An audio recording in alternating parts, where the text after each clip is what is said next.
یک دفعه همه جا تاریک شد، سیاه شد و بعد با یه مکس کمی دیدم توی اتاق روبروی مادرم هستم. مادرم قیچی دستش بود و داشت به این لباسی که پهن بود نگاه میکرد. من دقیقاً میدونستم مشکل این لباس چیه و چه ایرادی داره و مادرم برای رفع این ایراد چه فکری کرده. بعد خواهرم گفت که مامان شنیدی یه صدایی اومد.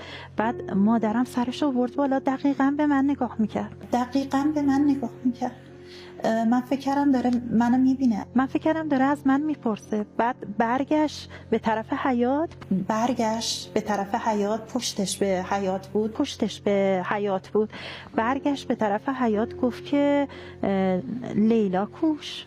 شما جواب ندادین؟ نه، نگاش میکردم، فقط نگاش از شما فکر کردید از شما پرسیده خواستین جواب بدین یا ترسیدین؟ نه اصلا نمیخواستم جواب بدم، فقط نگاهش میکردم. نترسیدین میگین انگار لو رفتم مثلا؟ نه، ولی گفتم که فکر کنم داره سراغ لیلا رو از من میگیره. بعد یه دفعه مادرم نگاه کرد، پشت سر من آشپزخونه بود، گفت که بچه‌ها کجان؟ تعجب کردم، گفتم این همین الان سراغ لیلا رو از من گرفت، چرا الان به من میگه بچه‌ها کجان؟ اصلا تعجب کردم و اصلا فکر نمی‌کردم دیده نمیشه. فکر می‌کردم الان میدونستم یه کار بدی انجام دادم و الان مثلا آخرش اینه که این دوتا آجر افتاده پایین. اتفاق بد همینه. خرابکاری کردم، دوتا آجر رو کندم، حالا فرار کردم تو اتاق. بله. بعد یه دفعه دیدم خواهرم شهناز خانم پایین پلا ایستاده. همزمان مادرم رو میدیدم، اون خواهرم که تو اتاق درس میخوند و میدیدم، اون خواهرم هم که پای پلا ایستاده بود میدیدم. 3 جا بودید؟ بله. 3 جایی شده بودین؟ یعنی اینکه نه اینکه اینا نگاه کنم اونا نگاه کنم، همزمان میدیدمشون. بله. نمیدونم چجوری همزمان در 3 جا بله اشراف داشتن. بله. یه دفعه داد زد گفت مامان بیا تو حیاط، پوران افتاد، مامان تو رو خدا بلند شو بیا. بعد مادرم اصلا انگار شوکه شده بود، میپرسید چی افتاد، کی افتاد؟ گفت مامان بلند شو، مامان تو رو خدا بیا. زمانی که من مشغول خوندن بودم و سرم تو کتاب بود، یه دفعه یه صدای اومد دیگه. منم هم از روی پشتمون دویدم اومدم پایین دیدم این افتاده و اینا. مامانم تو اتاق بودن، مامانم داشتن برای خواهرام لباس میدوختن. بعد صدا زدم مامان بیا که پوران افتاده. یه دفعه اون خواهرم که درس میخوند بلند شد دوید تو حیاط. بعد مادرم بلند شد، مادرم همین که میخواست از جاش بلند شه گفت یا حضرت زهرا به دادم برس. بلند شد و رفت توی حیاط. بعد من پشت سر مادرم رفتم، منم دقیقاً پشت سر مادرم رفتم توی حیاط. چه جوری میرفتین؟ پا میزدید روی فرش؟ اینو به یاد ندارم. گام برمی داشتین؟ میدونم که رفتم، میدونم که دنبالش رفتم. نیست دقیقاً چطور؟ نه اصلا اینا به یاد نمیارم که چه جوری رفتم، ولی میدونم داشتم میرفتم دنبالش. اولین جمله‌ای که مادرم گفت که اینا که همینجا بودن، اینا که همینجا داشتن بازی میکردن.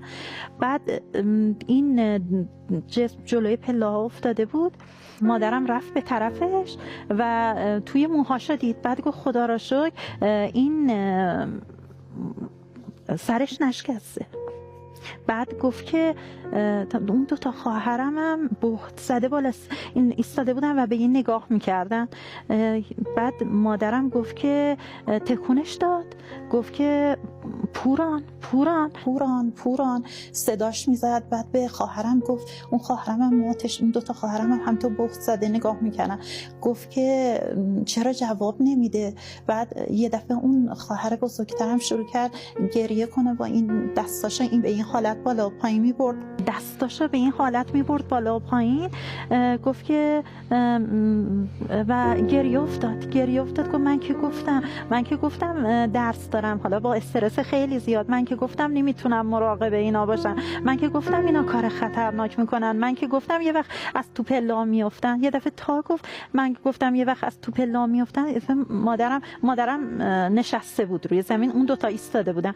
یه دفعه برگشت به خواهرم گفت که از کجا افتاده؟ از تو پلا افتاده. یه دفعه خواهرم گفت نه از بالا پشت بام افتاده. اون ارتفاع را نشونش داد. گفت ببین اون جای اون دوتا آجر که خالی بوده نشون داد. بعد دو تا آجری که کنار حیاط افتاده بودن نشون داد. گفت ببین رفته اون بالا، از اون بالا افتاده پایین. گفتم نه مامان ببین این از پشتمون افتاده، ببین آجرا.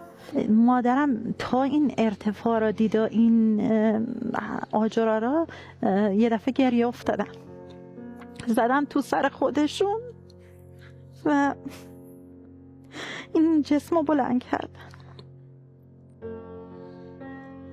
ببخشید درکشون کردم یه لحظه.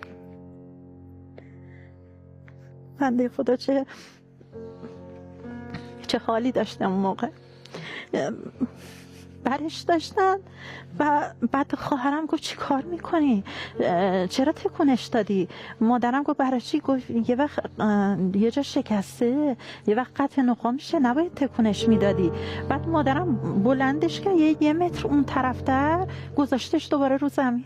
مادرم گفت ترسیدم اون آجرا بخورن تو سرش. تا خواهرم گفت چی کار میکنی؟ اینا نباید تکونش بدی. گفت ترسیدم اون آجرایی که اون بالا یه وقت لغو شده باشن اونا بیافتن تازه بخورن تو سرش. بعد بهشون گفت چیکار کنم؟ بعد دو تا خواهرام بهش گفتن نبضش رو بگی. بعد بهشون گفت من که بلد نیستم، شما بگیرین. حالا اینا هم تو استرس، اون خواهرم داشت گریه میکرد. بعد اومدن نبض رو بگیرن، نبض رو پیدا نمیکردن. هرچی اینا نبض رو میگفتن پیدا نمیکنیم، مادر من بیشتر ناآرومی میکرد، میگفت یعنی چی؟ یعنی چرا نبضش رو پیدا نمیکنین؟ بعد من دقیقاً کنار مادرم ایستاده بودم، دقیقاً این جسم جلوی پای من بود. از نظر شما اون جسم چی بود؟ کی بود؟ اصلا نمیدونم، مثلا هیچ احساسی بهش نداشتم. مثلا شما حالا گذشت از این که خودم بودم، حالا فکر کنی یه بچه افتاده، اینا همه اینقدر ناراحتن، من هیچ حسی نداشتم، فقط به کارهای اینا نگاه میکردم، هیچ حسی بهش نداشتم، اصلا نگاه به اون نمیکردم، بیشتر توجهم به حرکات اونا بود، به حرفای اونا بود و اصلا هیچ حسی بهش نداشتم. میدونستید اون جسم یه دختریه؟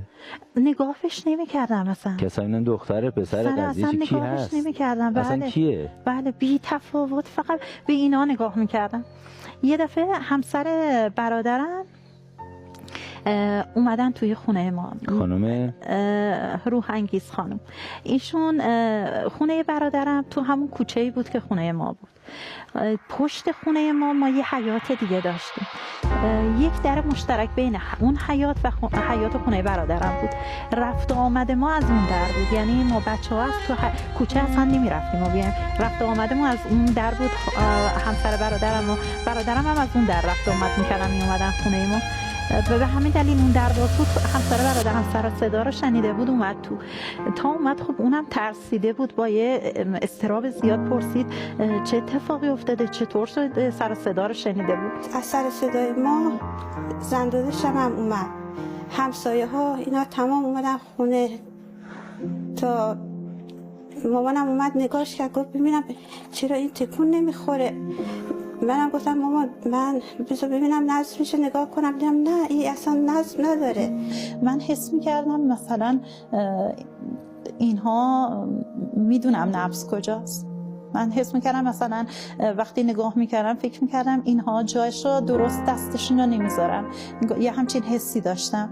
بعد همسر برادرم اومدن نشستن، دقیقاً من بین همسر برادرم و مادرم بودم. همسر برادرم اومدن نشستن، گوششون رو گذاشتن رو سینه اون جسم. من اومدم سرم گذاشتم رو سینهش، دیدم نه قلبش میزنه. گفتم نه بابا این زنده‌ایه. بعد گفتم میخوای براشون آب قند بیارم؟ مامانش گفت نه دیر میشه، من میبرمش بیمارستان. بعد یه دفعه مادرم گفت لیلا کو؟ نکنه هنوز لیلا اون بالاست، حالا تازه اونم بیفته پایین. به خواهرام گفت برین ببینین لیلا کجاست. یک دفعه همشون برگشتن به طرف بلاها و خواهرامو دیدم که بین اون دو تا آجر ایستاده. یه دفعه همشون با هم گفتن وای اینجا بوده، خوبه این آجرات تو سر این نخورده، یقین اون رفته اون بالا شاخه‌ها بته کنه، اینم ایستاده بوده اینجا جمع کنه. یک دفعه مثل من هم نگاه میکردم، همه اونها نگاهشون به طرف خواهرم بود، منم داشتم به خواهرم نگاه میکردم. کدوم خواهر؟ لیلا که اونجا بین اون دوتا آجر ایستاده بود. یک دفعه مثل چشم به هم زدن، هم این چشم به هم زدن که میگم هم از نظر زمان هم تاریک و روشن شدن که توی موقعیت دیگه باشم. دیدم روی شاخه درخت نشستم.